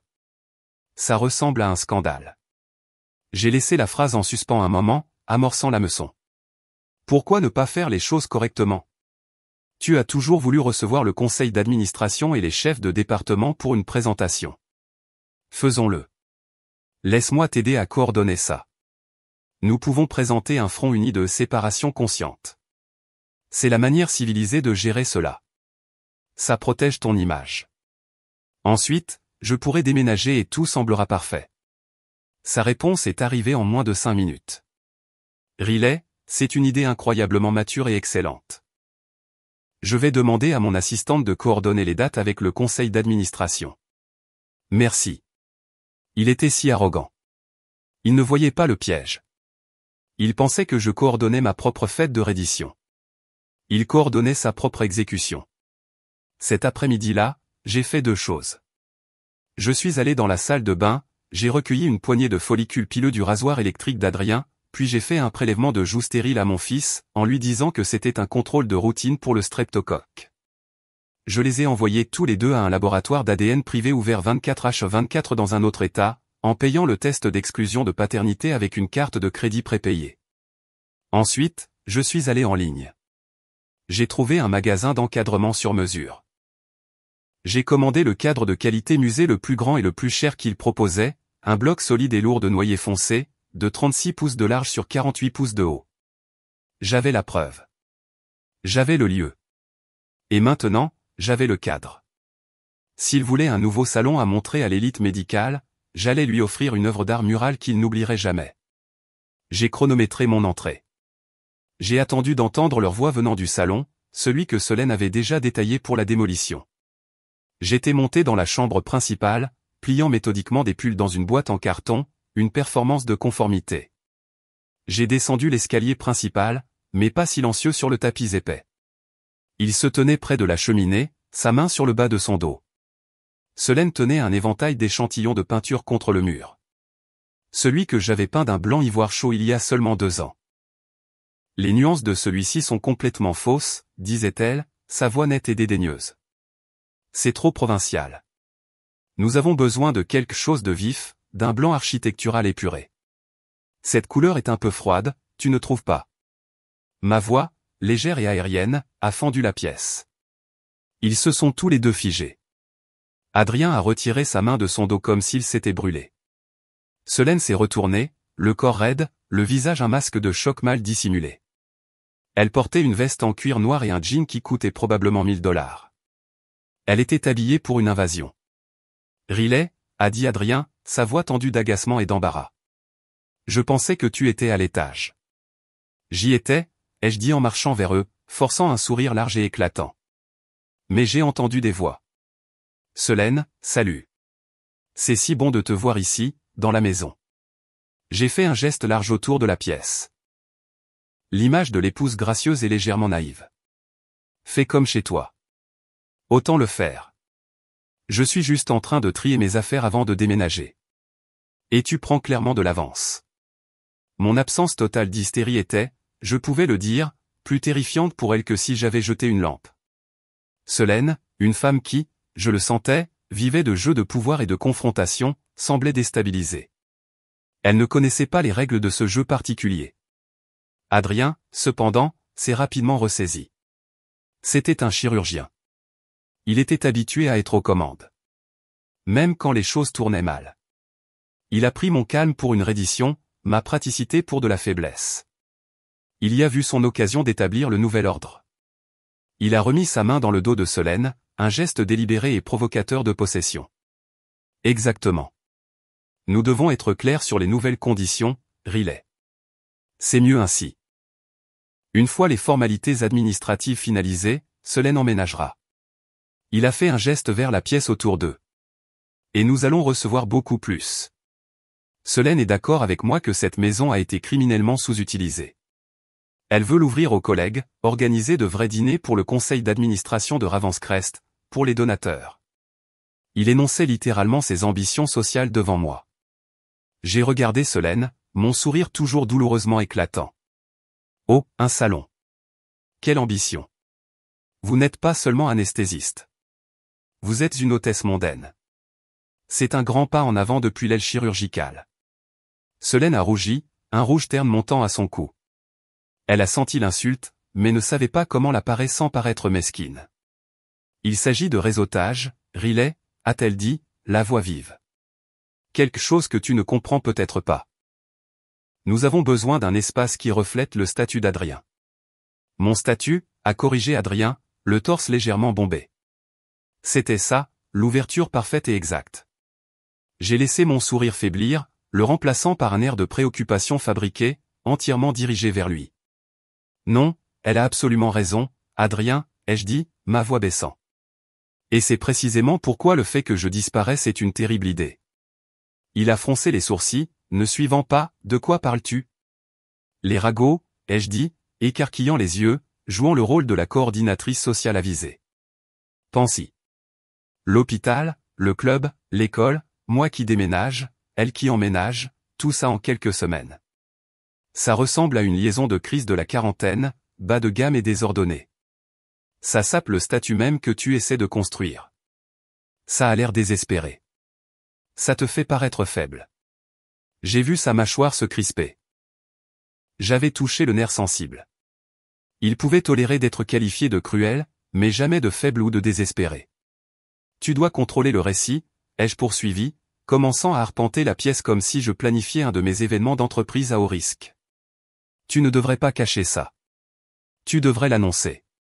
Tu commences un nouveau chapitre vibrant. Tu rafraîchis toute ta vie. Tu devrais organiser une fête pour le montrer. Une fête, a demandé Solène, les yeux plissés, méfiante de ce cheval de Troie. Pas juste une fête, ai-je dit, me tournant vers Adrien, jouant directement sur son ego. Une présentation, une pendaison de crémaillère pour le nouveau décor. Tu invites les gens qui comptent, tout le conseil d'administration de Ravenscrest. Le docteur Marlowe, Gavin Ross de la finance. Tu voulais l'impressionner pour le comité de pilotage des capitaux. Tu invites les chefs de département, surtout, ai-je ajouté en jetant un coup d'œil à Solène, les équipes d'obstétrique-gynécologie et d'anesthésiologie, les gens qui vous connaissent tous les deux, ceux avec qui vous avez travaillé pendant des années. J'ai laissé l'implication en suspens, ceux qui vous connaissaient de Westlake. Ça montre de la transparence, ai-je insisté. Ça montre de la confiance. Nous présentons Solène comme ta nouvelle partenaire, formellement. Nous présentons cela comme une séparation consciente, moderne et mature. C'est la manière civilisée de gérer cela. Ça protège ton image. Je peux même dire quelques mots. Vous souhaitez bonne chance à tous les deux. Et puis je me retire gracieusement. Pas de scandale, juste de l'élégance. Tu peux inaugurer ta nouvelle vie et ta nouvelle maison magnifiquement décorée en même temps. Adrien était silencieux, mais je pouvais voir l'idée germer derrière ses yeux. Il se visualisait, lui, le maître de son univers, debout dans sa maison revitalisée, sa nouvelle partenaire brillante et belle à ses côtés, et moi, son ex-femme docile, passant gracieusement le flambeau. C'était le récit parfait. C'était tout ce que son ego désirait. Ça, a dit Adrien, un lent sourire satisfait s'étalant sur son visage alors qu'il regardait Solène, c'est en fait brillant. C'est parfait. C'est exactement ce que nous devrions faire. La méfiance de Solène s'est évaporée, remplacée par le frisson étourdi et triomphant d'un couronnement. Ce n'était pas juste une pendaison de crémaillère. C'était ses débuts publics. C'était son ascension. On peut le faire dans 2 semaines, s'est-elle empressée de dire, tout à faire, prenant immédiatement les choses en main. Le nouveau canapé arrive mardi. J'ai commandé une console sur mesure du Danemark et le mur principal. Ce mur. Elle a pointé le grand espace vide au-dessus de la cheminée. Je conçois un mur de galerie complet, des photos, des impressions importantes. Ce sera la pièce maîtresse de toute la pièce. Un mur de galerie ? Ai-je demandé, feignant un intérêt serviable. Quelle taille pour la pièce principale ? J'ai un excellent encadreur que j'utilise pour mes événements. Il est cher mais rapide et très discret. Je pourrais, en guise de cadeau de départ, vous offrir le cadre central. Solène a regardé Adrien, qui a hoché la tête, magnanime dans sa victoire. Oui, ce serait utile, a-t-elle dit, légèrement décontenancée. Je prévoyais que la pièce centrale soit grande, environ 36 par 48 pouces. Les dimensions exactes que j'avais déjà commandées. Parfait, ai-je dit, prenant une petite fausse note sur mon téléphone. Considérez que c'est réglé. Plus tard cet après-midi-là, j'étais dans la cuisine, faisant ostensiblement une liste pour le traiteur. J'avais, bien sûr, insisté pour m'occuper de toute la logistique. C'est mon dernier événement pour cette famille, avais-je dit. Laissez-moi le faire correctement. Solène est entrée seule, se versant un verre d'eau gazeuse du réfrigérateur comme si elle le faisait depuis des années. Elle s'est appuyée contre le comptoir, rayonnant d'une suffisance qu'elle essayait à peine de dissimuler. Tu gères tout ça vraiment bien, Riley, a-t-elle dit. Ce n'était pas un compliment. C'était une sonde, un test. Je dois admettre que je suis surprise. Déménager de ta maison comme ça ne doit pas être facile. J'ai arrêté d'écrire. J'ai levé les yeux vers elle, croisant son regard. Je lui ai fait un petit sourire crispé. Oh, ce n'est pas le cas. Il y a beaucoup à digérer, mais je m'en sortirai à la fin. J'ai tapoté mon stylo sur le bloc-notes. Je veux juste m'assurer que la transition se fasse en douceur. Ma seule vraie préoccupation, honnêtement, c'est de m'assurer que les bonnes choses sont accrochées au mur. Tu sais à quel point la présentation est importante, surtout pour un public comme celui-ci. J'ai soutenu son regard. Tant que tout ce qui doit être vu est mis à sa juste place, je serai parfaitement bien. Son sourire a vacillé juste une seconde. Elle n'a pas compris les mots, mais elle a senti le froid. Adrien, d'un autre côté, était extatique pendant la semaine suivante. Il était généreux.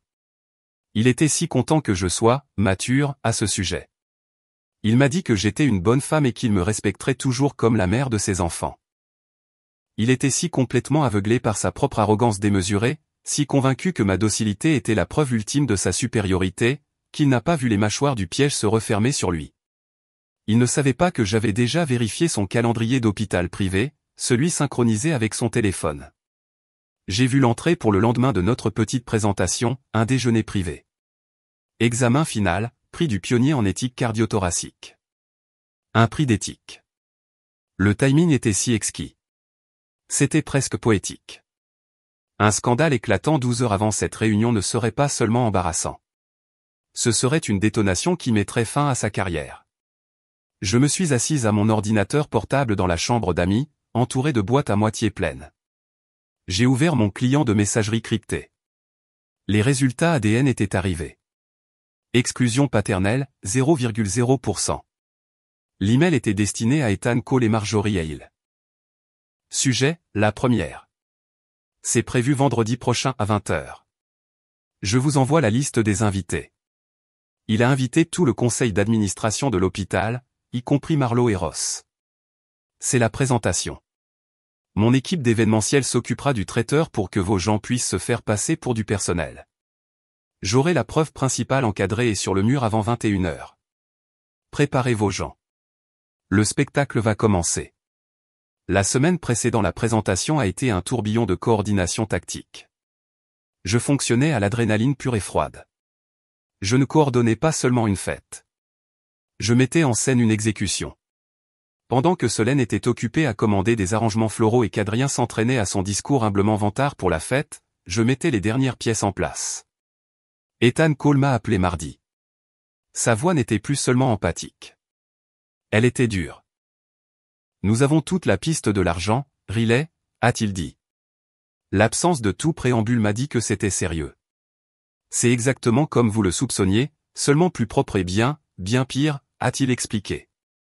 Le Ravenscrest Pioneer Fund, une fondation caritative présidée par Adrien lui-même, soi-disant pour financer la recherche à haut risque et la santé communautaire, a effectué d'importants paiements à 6 chiffres chaque trimestre pendant 5 ans à un seul bénéficiaire, la LLC privée de votre mari, Silverline Wellness Group. Les virements étaient officiellement classés comme des subventions de proximité pour les patients défavorisés. C'était une caisse noire, a dit Ethan, sa voix tendue de colère contenue, pure et simple. Ça ne soutenait pas les patients. C'était une boîte noire. Nous croyons maintenant qu'il utilisait l'argent des donateurs de l'hôpital pour acheter le silence de Westlake, payer les dissidents comme le docteur Lyle et gérer tout le complot.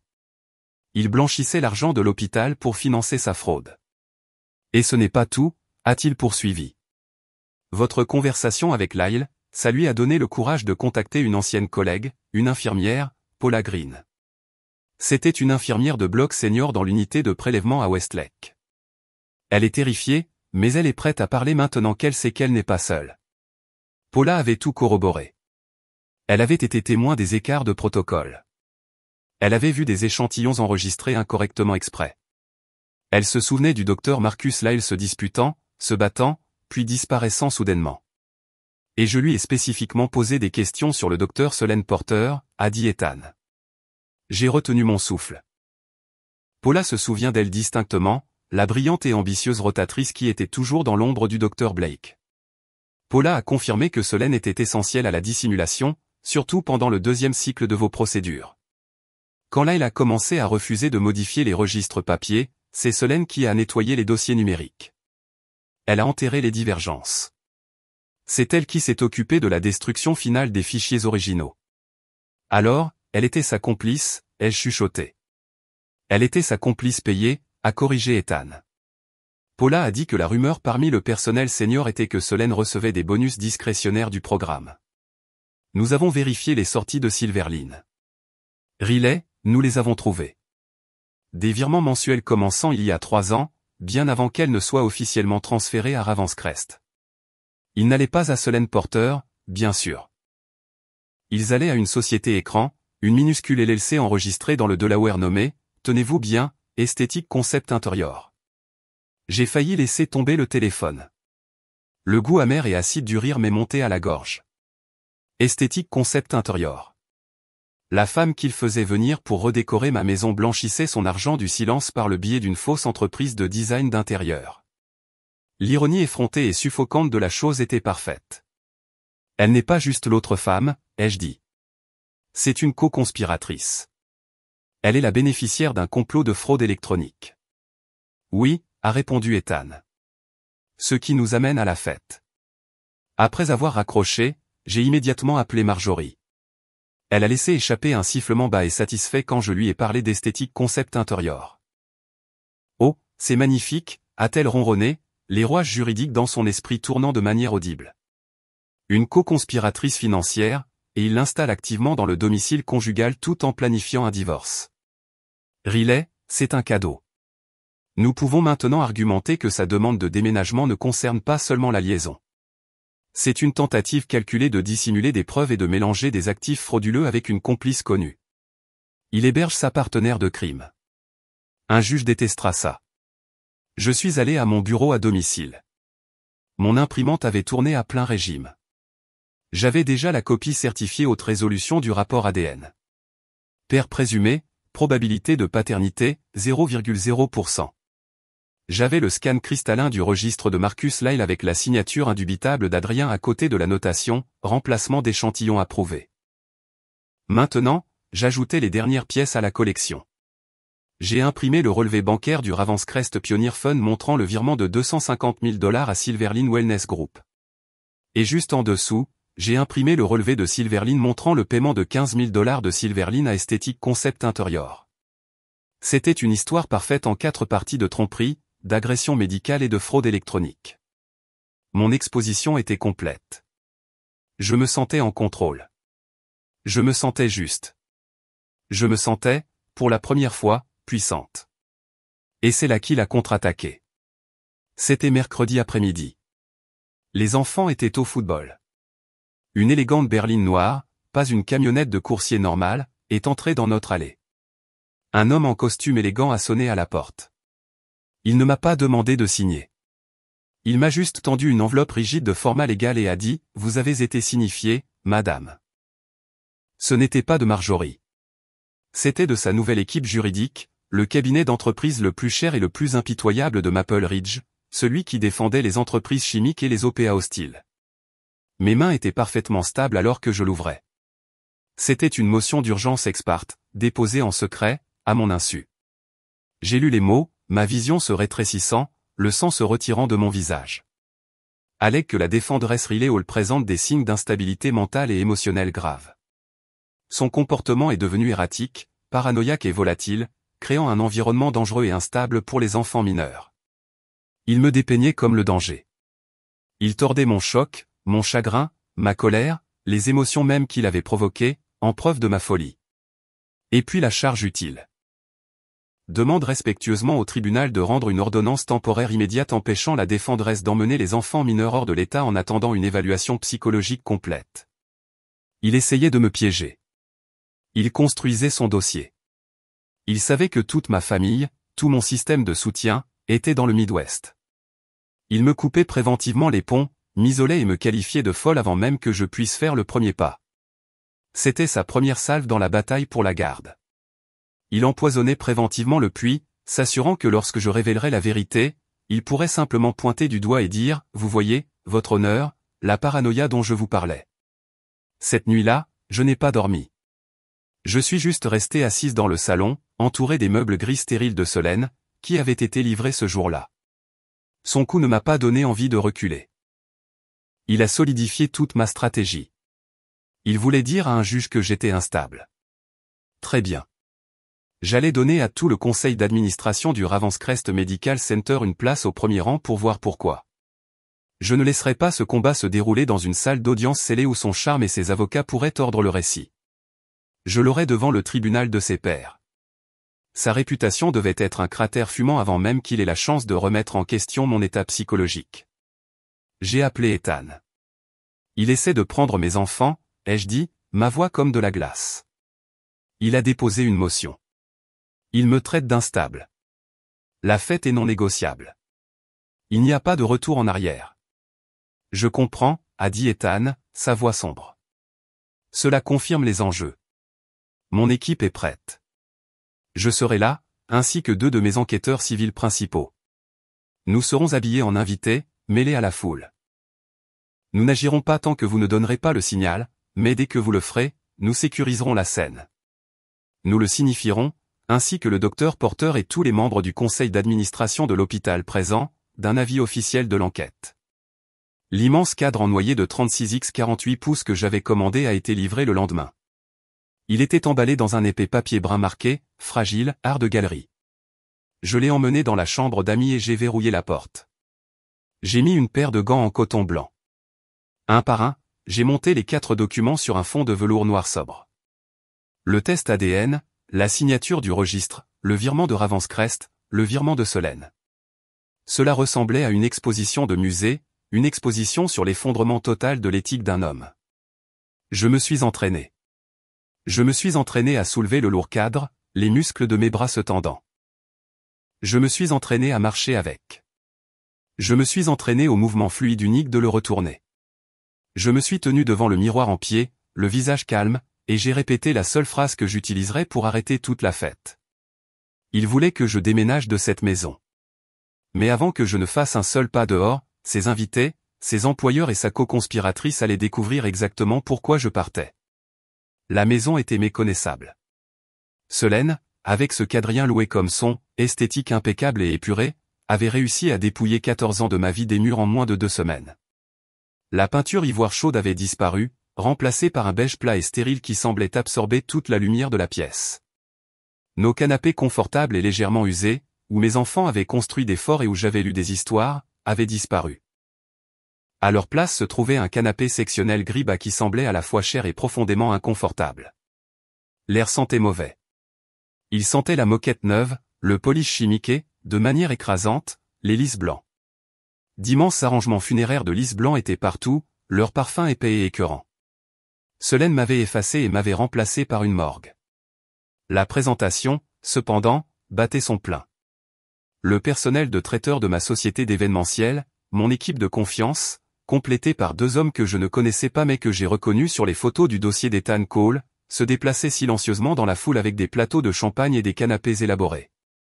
La foule était exactement celle qu'Adrien avait voulu. C'était le cercle intime de Ravenscrest. Le docteur Elena Marlowe, la PDG et directrice médicale de l'hôpital, se tenait près de la nouvelle cheminée stérile.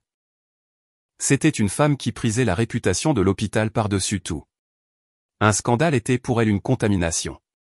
De l'autre côté de la pièce, sirotant un club soda, se trouvait Gavin Ross, le directeur financier. C'était l'homme des chiffres, celui dont Ethan m'avait dit qu'il était déjà méfiant de la comptabilité du Pioneer Fund.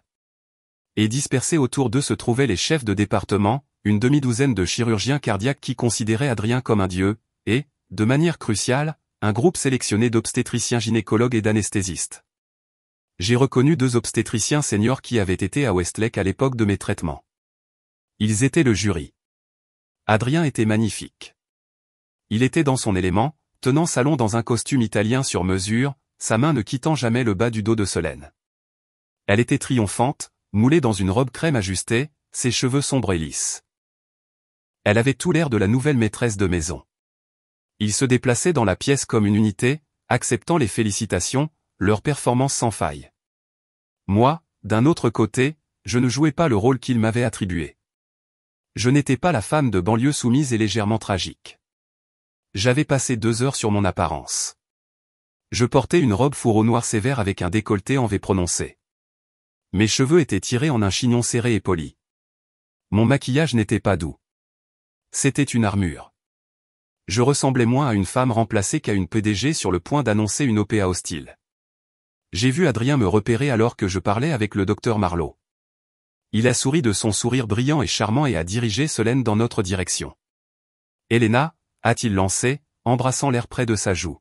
« Merci d'être venue. »« Et vous avez rencontré Riley, bien sûr, ma chère amie et la mère de mes enfants. » Il a posé sa main libre sur mon épaule.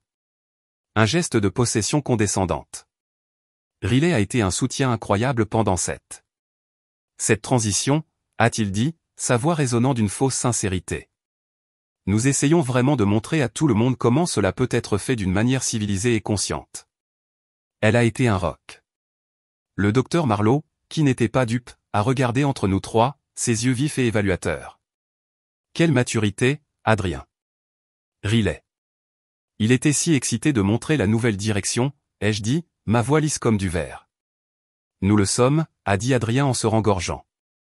Il a élevé la voix pour attirer l'attention de la pièce. Tout le monde, puis-je avoir votre attention un instant? Le bavardage poli s'est tu. C'était son discours, son couronnement.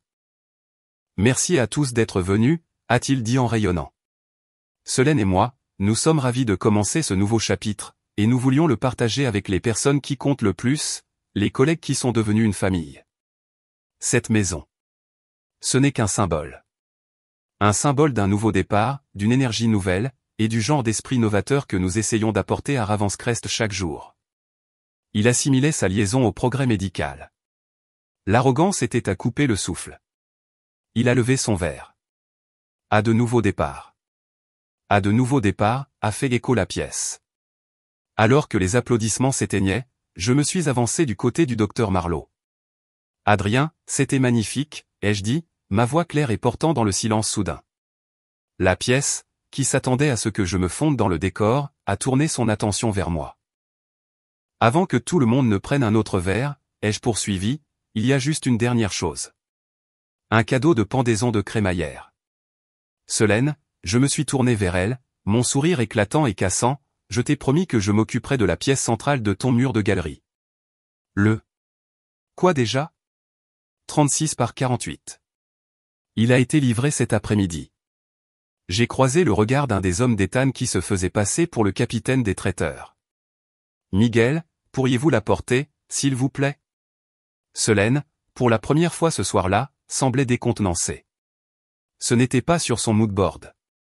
C'était une variable qu'elle n'avait pas contrôlée. Riley, vraiment. Ce n'est pas le moment. On peut l'accrocher plus tard. L'éclairage n'est même pas réglé pour ce mur. Absurdité, a dit Adrien, magnanime, balayant son objection d'un geste de la main. Il était grisé par sa propre performance. C'est son cadeau. Voyons voir.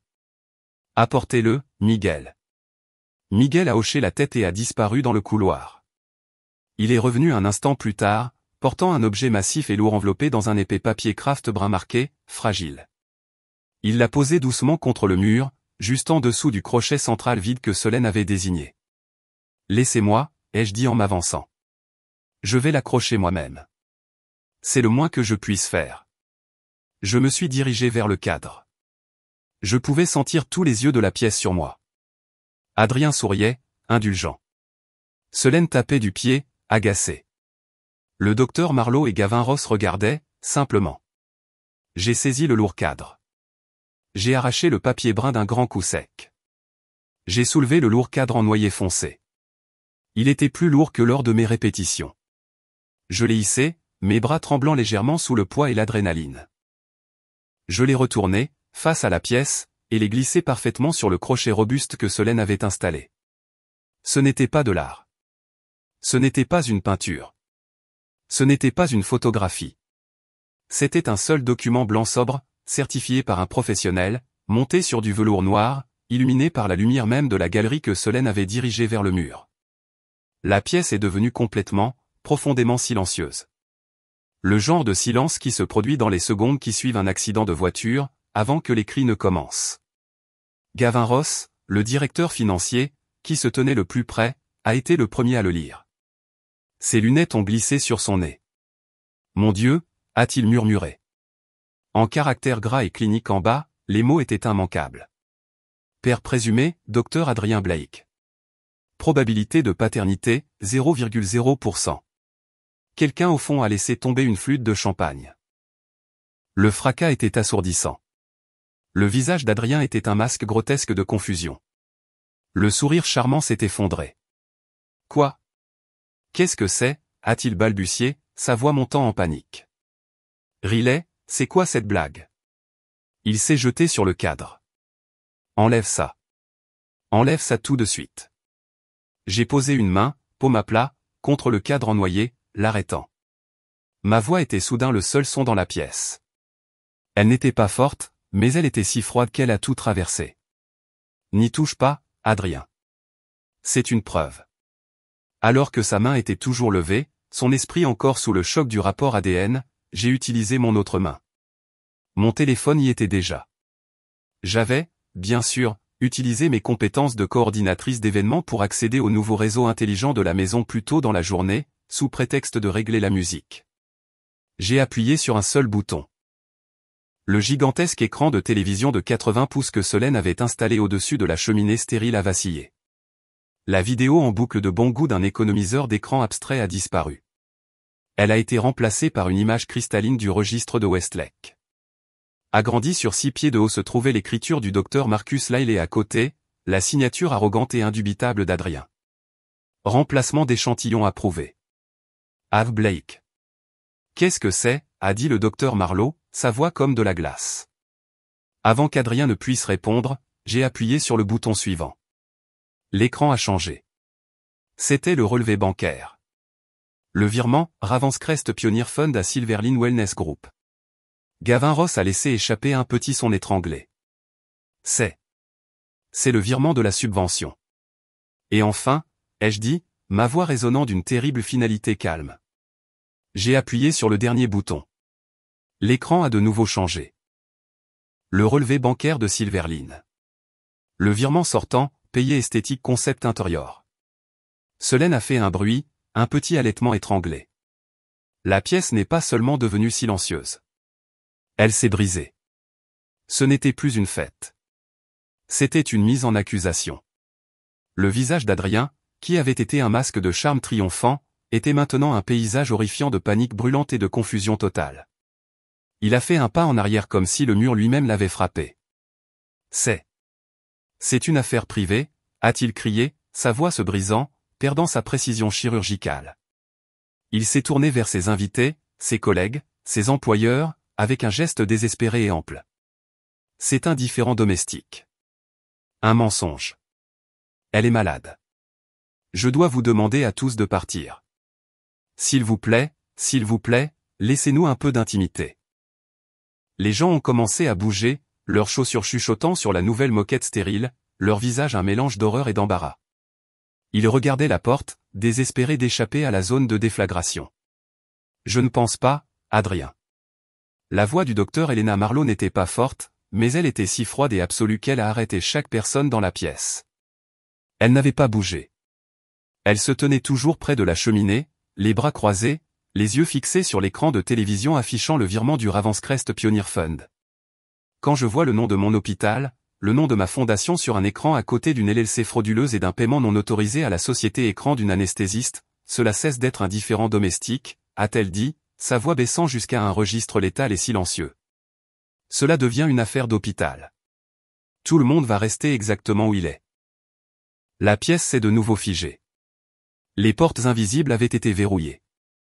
J'ai fait un seul pas en avant, m'éloignant du mur pour me placer au centre de la pièce. J'ai senti un calme étrange et froid s'installer en moi. L'adrénaline était une flamme bleue et pure. Il a raison, ai-je dit, ma voix portant dans le silence épais et toxique. C'est un différend domestique. C'est juste un très long différend. J'ai détourné mon regard d'Adrien et j'ai regardé le docteur Marlowe, Gavin Ross, les visages assemblés de l'élite médicale. Ce différend a commencé il y a 14 ans, ai-je dit, ma voix claire et mesurée. Quand j'ai mis ma carrière en communication en pause, quand j'ai abandonné mon programme de maîtrise pour qu'il puisse se concentrer sur le sien, pour qu'il puisse devenir le chirurgien superstar que vous admirez tous.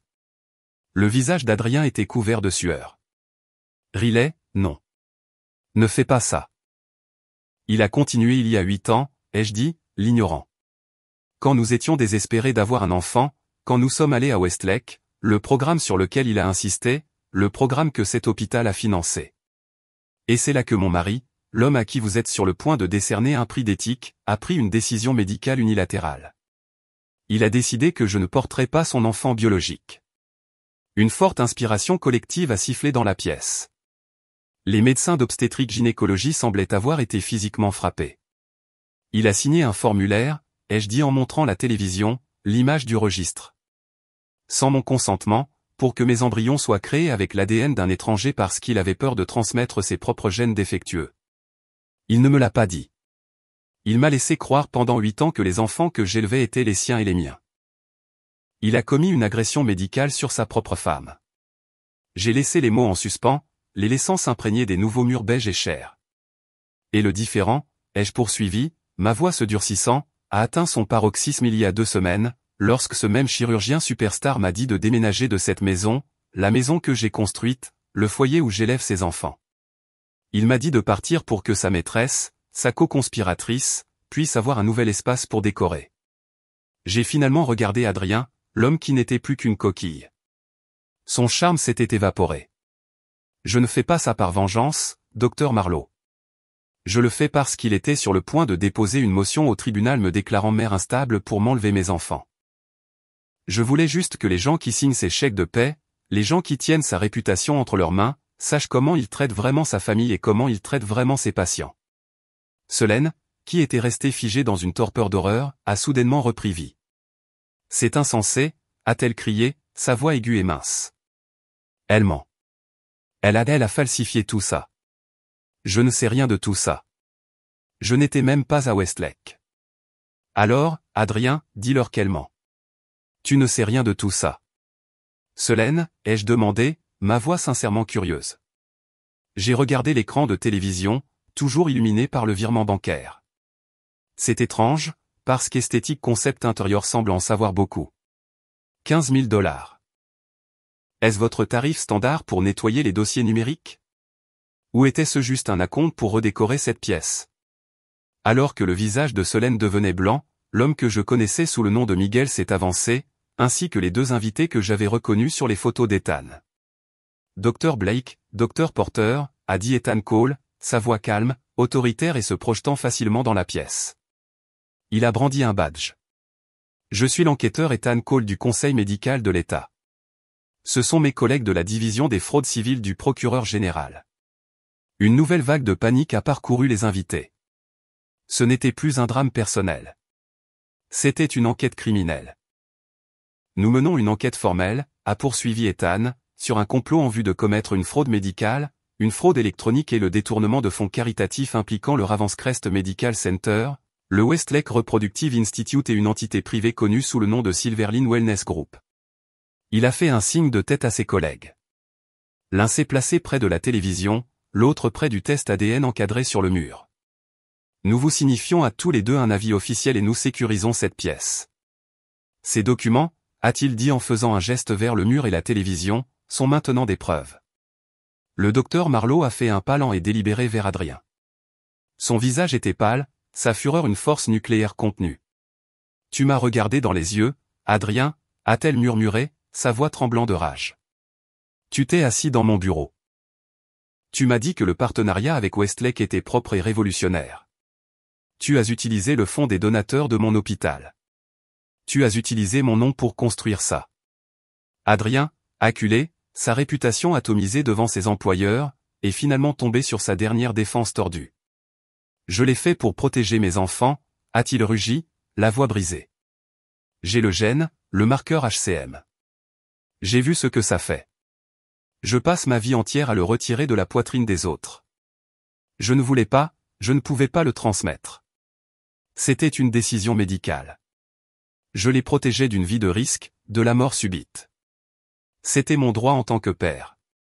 Ce n'était pas ton droit, ai-je crié en retour, la première trace de ma propre rage de 14 ans perçant enfin la glace.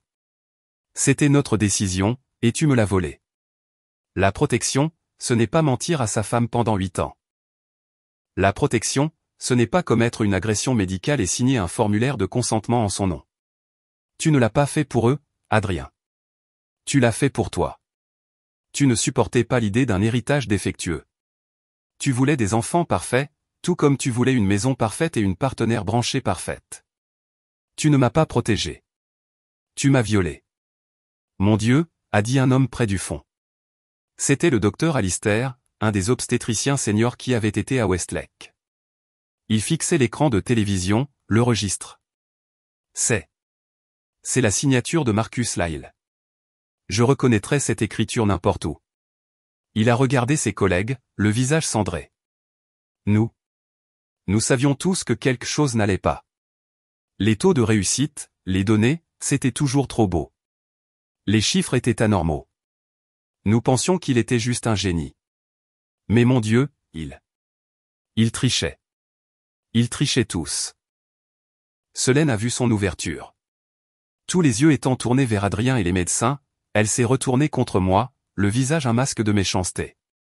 Tu es juste jalouse, a-t-elle craché. Tu es une femme au foyer de banlieue amère et pathétique qui n'a pas pu garder son mari. Alors tu inventes tout ça. Tu as piraté son ordinateur. Tu as falsifié ses documents. Tu es folle. C'est ce que tu es. C'était le mot même qu'il avait utilisé dans son dossier judiciaire. Le suis-je, ai-je demandé, tenant toujours mon téléphone. J'ai appuyé sur le bouton suivant de la télécommande. L'écran a de nouveau clignoté. C'était la dernière pièce à conviction. Un email du client hospitalier archivé d'Adrien au compte email personnel de Selène, daté de 3 ans plus tôt. Sujet, paperasse FIV, Air Hall, cycle 2. Le texte était d'une simplicité accablante. Selène, là il complique les choses. J'ai besoin que tu t'occupes du registre final pour le transfert du 12. Assure-toi que le fichier principal est nettoyé selon notre discussion. Je m'occuperai de ton bonus par le canal habituel. La pièce beige stérile magnifiquement décorée par Selène, était devenue une salle d'audience. La fête était terminée. Les invités étaient le jury et le verdict était tombé. Adrien Blake a fixé l'écran, l'email, les virements bancaires, le test ADN sur son mur. Le dieu avait été tiré de son piédestal. Il n'était plus un chirurgien. Il était juste un criminel debout dans les décombres de sa vie. Il s'est tourné vers moi. Son visage n'était plus pâle. Il était d'un rouge marbré profond. Tout ce qui restait était une rage primaire et brute. Il s'est jeté, non pas sur le cadre, mais sur moi. Riley, a-t-il crié, ses mains transformées en griffes. Tu le regretteras. Tu n'auras pas un seul centime. Tu ne reverras plus jamais ses enfants. Tu le regretteras. Ethan Cole a posé une main ferme sur sa poitrine, l'arrêtant facilement. Je n'ai pas bronché. Je n'ai même pas reculé. Je l'ai regardé droit dans les yeux. Ma voix très calme. Si calme qu'il a dû cesser de se débattre pour l'entendre. Non, Adrien, je ne pense pas. C'est toi qui es sur le point de déménager. Pas seulement de cette maison. Tu déménages de l'hôpital. Tu déménages du conseil d'administration. Et tu déménages définitivement de ce comité d'éthique. C'est toi qui es sur le point de tout perdre. Le téléphone d'Ethan Cole a vibré. Une vibration basse et nette contre sa hanche. Il avait sa main sur la poitrine d'Adrien, le retenant, mais ses yeux ont clignoté vers l'écran. C'était le signal. L'équipe du périmètre travaillant avec la police locale était en place. Il a levé les yeux, son regard balayant au-delà de moi vers les enquêteurs près du mur. Il a hoché la tête. Dr Blake, Dr Porter, a annoncé Ethan, sa voix ramenant la pièce à l'attention. Mes supérieurs ont examiné les preuves.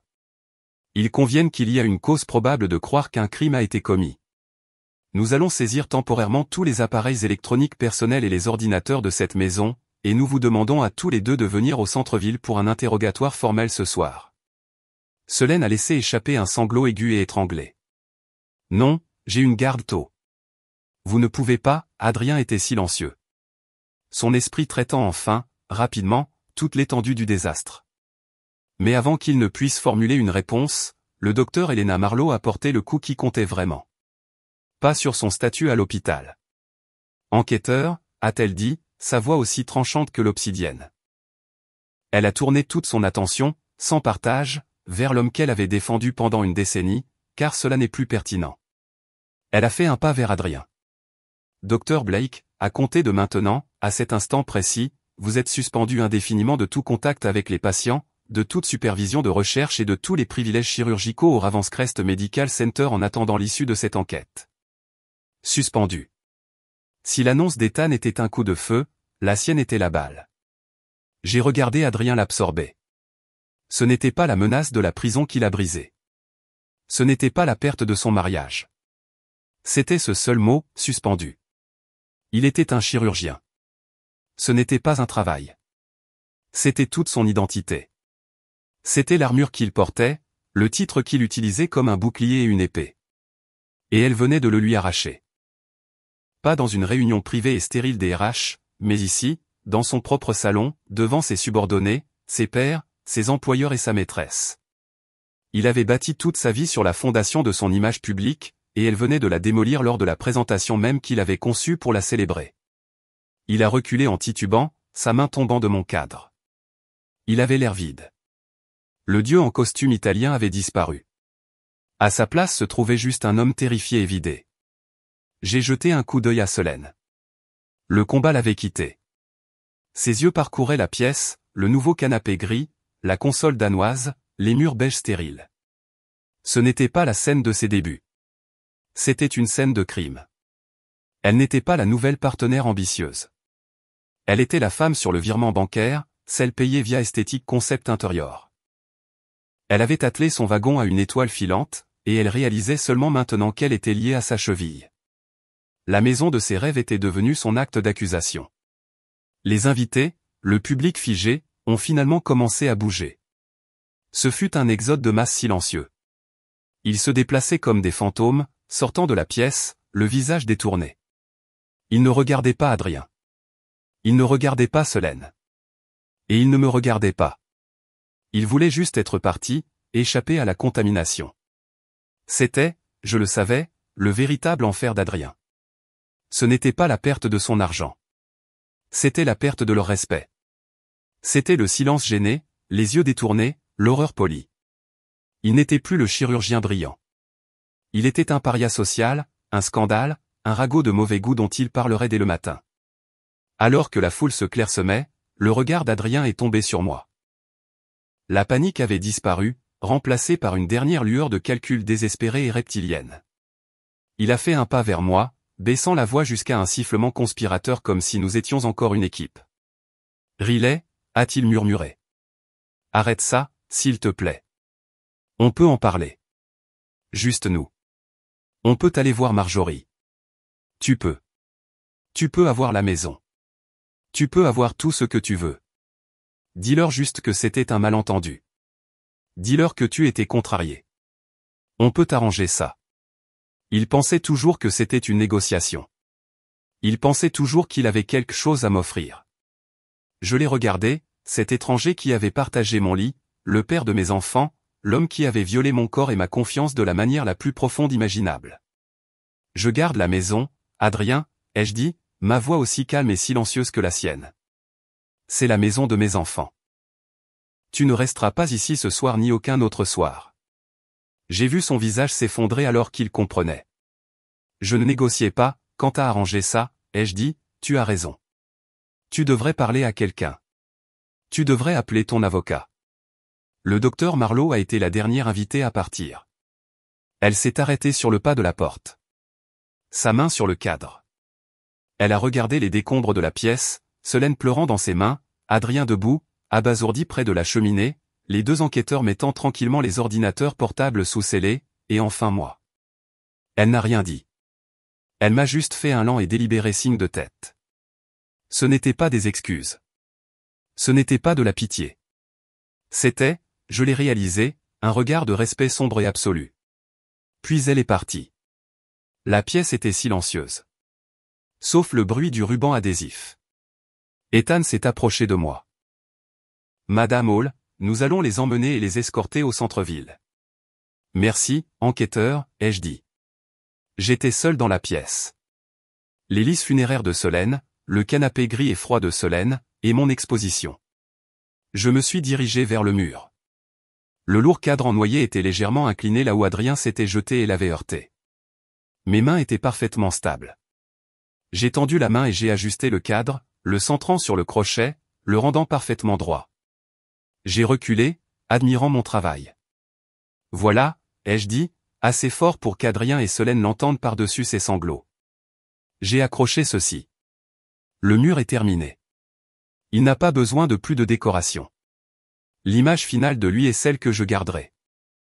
Le docteur Adrien Blake, debout, vaincu, au centre de la vitrine minimaliste que sa maîtresse avait construite pour lui, piégé, entouré des nouveaux meubles stériles qui représentaient son avenir, et fixant le mur où sa femme avait accroché son passé, ses crimes et sa destruction.